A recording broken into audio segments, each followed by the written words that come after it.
Worst case scenario, it could cost another 7 million, is what you're saying on the Glen Sannox. And what slightly concerns me is you're saying middle of June. Now, my understanding is that CalMac have had crews employed since 2020, a captain and some of the officers, but they're still going to take 10 weeks to run through what they need to run through. So if it's the middle of June, just say that would mean that the earliest, my maths would suggest, September, that that 801 could come into service just in time to have missed the summer rush. Am I way off mark on that? I think you need to check with CalMac really on their operational plans. They've been public in saying they want between 1 and 2 months of familiarisation before service begins. My target is to hand over to SG with CMAL being their technical representation as early as we can, end of May into June, and then what it takes for CMAL to hand over to CalMac, you need to ask others. Well, I think they made it clear at earlier things that it would take them 10 weeks to do the training, and if I've misrepresented them, I'm sure I can expect a flurry of emails after this, but it does appear that it ain't going to be till the end of August that at the earliest, assuming they've got somewhere to put the boat and some way of refueling it. So just so before we move on, I would like to just make an observation and then have one further question. Earlier this year, the committee questioned you about the Marine Coast Guard Agency and the obligations that they required for escape hatches, and you did, in fairness, show us quite clearly on Friday where those were. I would say, as convener of the committee, I was disappointed to have to be in a position on behalf of the committee to write to the Marine Coast Guard Agency and also yourselves and also the Scottish Government to identify where the problems had arisen and when they were known about. And I would probably suffice just to say, and I'm not asking you to comment on it, I think there was a certain amount of smoke and mirrors in that, and I think that was extremely disappointing. But we are where we are. Can you just confirm to me the original design for 801, and I just need to check my figures, I think was for 1,000 passengers, 127 cars and 16 HGVs.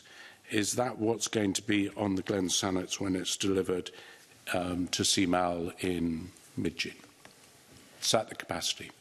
The carrying capacity of cars and lorries is right. That's one of the loading conditions that the master has. The ship's master will have a number of options in the way in which he configures the loading. My understanding is that the bid documentation prior to contract in 2015 asked for up to 1,000 passengers. Our contract was actually at 960 passengers, or the contract with FML was 960 contracts novated to us when FMPG was formed in 19. And since then, the MCA, our approvals are to a maximum of 929 after we've moved the seating and the escape routes and the doorways. CMAL and CalMac have set out that they require 852, and that's what we're building.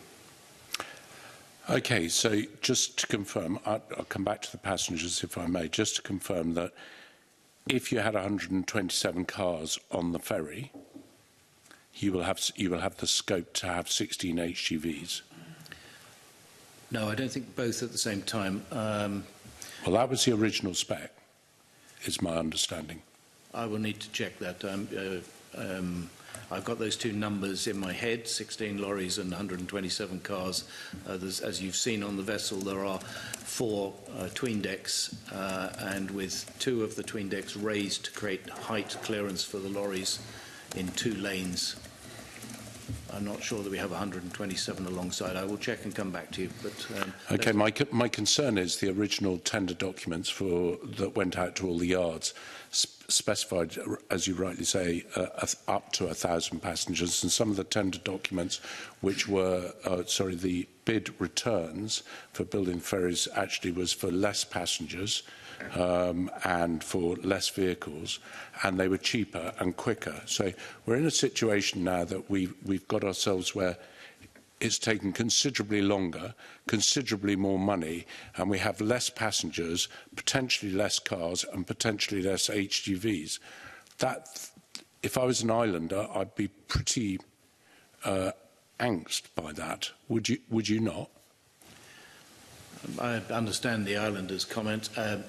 With the way the tween decks work, you can put all 4 tween decks up to the deckhead height and create clearance throughout the whole of the car deck for lorries only.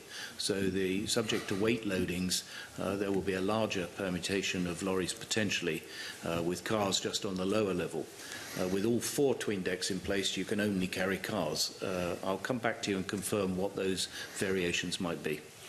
Okay, I'm just slightly concerned, but that because those specifications, as far as the vehicles and the passengers concerned, drove the overall length of the ship at 102 metres, 900 tonnes, and was demanding a 6.5 knots. So it appears that if you change all of it, you might have changed the whole spec of the ship, which to me then questions the whole process of tendering.